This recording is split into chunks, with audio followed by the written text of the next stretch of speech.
Dalam banyak-banyak hadis Nabi SAW, kita tengok ada beberapa hadis Nabi yang menceritakan pilihlah jiran kubur kamu adalah orang yang tepat. Berhati-hati dalam memilih jiran kubur kamu. Kerana daripada Ibnu Abbas radhiyallahu taala anhu, apabila salah seorang daripada kamu meninggal dunia, kafankanlah dia dengan kain kafan yang baik. Kafankan dia dengan kain kafan yang sangat baik. Laksanakan segala wasiatnya dalam liang lahatnya dan jauhkan dia daripada jiran kubur yang buruk. Jauhkan dia daripada jiran kubur yang buruk ataupun jiran kubur yang jahat yang tidak beriman kepada Allah. Maka sahabat tanya, adakah jiran yang baik boleh memberi manfaat di akhirat ya Rasulullah? Maka jawab Nabi, adakah jiran baik yang berada di sebelah kamu boleh memberi manfaat kamu di dunia? Maka jawab para sahabat, na'am ya Rasulullah, jiran yang baik di sebelah rumah kita boleh beri manfaat kepada kita, berkongsi makanan, berkongsi ilmu-ilmu, boleh berborak, berbahagia dan sebagainya kerana dapat jiran yang baik. Cuba bayangkan, di sebelah rumah kita dapat jiran yang tak baik, suka memfitnah kita, suka memburuk-burukkan kita, suka membuang sampah ke rumah kita kan, ambil sampah di rumah dia baling ke kawasan rumah kita. Jiran yang buruk maka menyebabkan kita pun stres bila mana dapat jiran yang tak baik. Begitulah yang Nabi ibaratkan. Bagaimana kamu di dunia kamu dapat jiran yang baik, maka adakah kamu akan jadi baik? Maka adakah kamu akan selesa? Maka jawab para sahabat, na'am ya Rasulullah, jiran yang baik di dunia akan memberi manfaat kepada kami juga.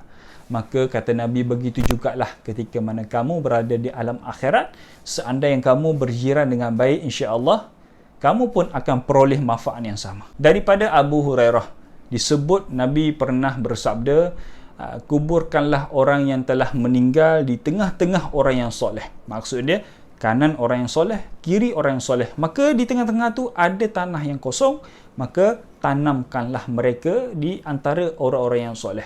Kerana mayat itu, kata Nabi, kerana mayat itu terasa terganggu dengan jiran yang jahat. Tengok, jiran jahat pun boleh terganggu. Jadi pendapat para ulama Ahlus Sunnah wal Jamaah adalah digalakkan umat Islam untuk kuburkan mayat di tengah-tengah orang yang soleh supaya dapat keberkatan daripada mereka-mereka yang soleh dan tawasul dengan keberkatan mereka yang soleh. Sebab kita tengok, kalau orang yang soleh, orang yang alim ataupun ulama yang meninggal dunia, bila mana telah pun dikuburkan, 1 tahun kemudian, apa yang akan berlaku?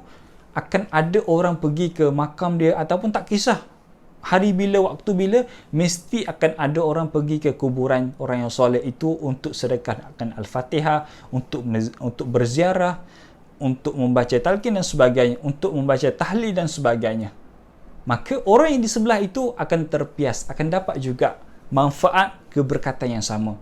Lain dengan orang yang tidak soleh, lain orang yang tidak beriman kepada Allah.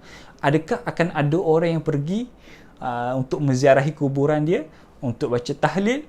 Mungkin ada, tapi itu adalah ahli keluarganya sahaja. Tapi kalau orang yang soleh, jutaan orang nak pergi untuk ziarah, untuk baca doa dan sebagainya.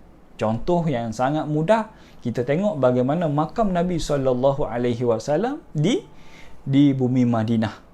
Ramai orang pergi ke Madinah. Antara matlamatnya adalah untuk ziarah makam Nabi SAW. Pergi ke ziarah makam Nabi, baca Al-Fatihah, tahlil dan sebagainya. Dan turut terpias daripada keberkatan Nabi, 2 orang sahabat. Abu Bakar yang di sebelah makam Nabi dan Saidina Umar di sebelahnya kubur Nabi SAW. Mereka pun dapat manfaat daripada Nabi SAW. Sebab itulah di dunia dulu, di dunia ini sekarang, kata para ulama, pilihlah kawan yang baik. Pilihlah kawan kamu yang baik, kerana insya-Allah kawan kamu yang baik nanti boleh memberi syafaat kamu ketika mana kamu di alam akhirat.